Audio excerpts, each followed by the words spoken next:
I'm telling you that if Royal Enfield had just controlled the vibration on the Himalayan, even to the level of the one that we had on this test bike, one, two, made sure that the chassis teams understand that no matter how complicated the engine mount gets, there should be nobody in the world able to break that frame and recreate the legend. In 2 years, 3 years time, that Himalayan would have been a global legend. Today, the Himalayan has specifically two precise flaws. One is the level of vibration, which I'm sure Royal Enfield over the years will refine further. And the second is this stigma of first Himalayan, frame broken, second Himalayan, frame also broken. Now you explain it in engineering terms how much ever you want. Now it is part of the documented history of this bike. Remember, first Himalayan, in their promo film, the footpeg broke. Then the frames actually broke. And Royal Enfield fixed all of those things. And the Himalayan became very good. And the last 411s were very decent bikes to own. Then you do the new one. And the one thing you want to say कि ये नहीं होना चाहिए किसी भी हालत में is nobody should be able to break the frame. हो गया.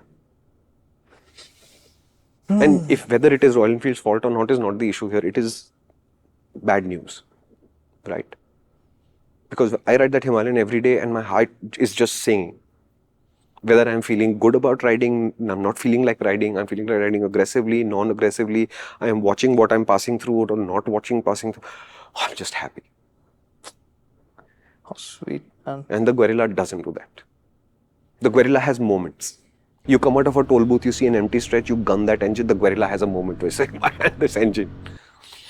Over that crest is that line of glossy tarmac. And then you go like this and you're like, oh no, these tires. And then you say, oh, 120, 160, no Michelin Road 5. I don't think there is. No H1. No H1 Pro Torque Sport. Yeah. At least not yet. So currently I'm limited. I want better tires on this bike. I think it will do much better on better tires. Okay, do you think that if the tires were better, then the corners would have been also better? Yeah. Oh, for sure. It would have... For sure. If this thing had grippy road rubber, it would dramatically change your cornering experience. Okay. Yeah. So bottom line is either they could have made a lot of the other stuff aggressive about the bike to match the engine, or they could have gone softer on the engine, and which would have been completely fine given how torquey this engine already is, and the performance available easily at lower revs is plenty. So in that, it's not just stuck between two worlds and stuck between two states of mind. Yeah. So I want the GR450, which is the gentle one. I want the GRR 450, which is the aggressive one. And then the GRRR 450, which is the aggressive one. Yeah. And then the GRR 450 is okay. Hey. Yeah. Okay, cool. Yeah. Now, as far as I know, more 450s will come. I think at least 2 more 450s will come. And I'm basing it on the idea that there are 4 350s. And currently there are 4 650s. And we know that the classic 650 might happen. If that happens, Bullet 650 will also obviously happen. We've seen spy shots of something that looks like a Himalayan 650. We don't know what it is. Before you get to the 450s, you tell me. Not? No, you finish this. 450s, I'll guess. And therefore, I think there will be at least 2 more 450. What do you do? What do you think? Hunter 450. This is the Hunter 450. This is the Hunter 450? Yeah. Then why didn't they call it the Hunter 450? The Hunter name is a different thing. It's a Guerrilla. No, why not then? I mean, conceptually, this is a Hunter 450. What is the difference? I don't know. I'm telling you that conceptually, to me, this is a Hunter 450. No, that can be the softer, easier bike. Hunter is not softer. It might be easier, but it's not softer for sure. Okay, fine. Okay, not Hunter 450. Scram 450, of course. I think so. Yeah. It makes sense to have a 17, 19 and 21 on the 450 platform for sure. So I would do a Scram 450. Scram 450. What else? Oh, is there still a Scrambler 450 remaining of some sort? Supermoto. Oh. Take the Himalayan and put 17-inch wheels on it.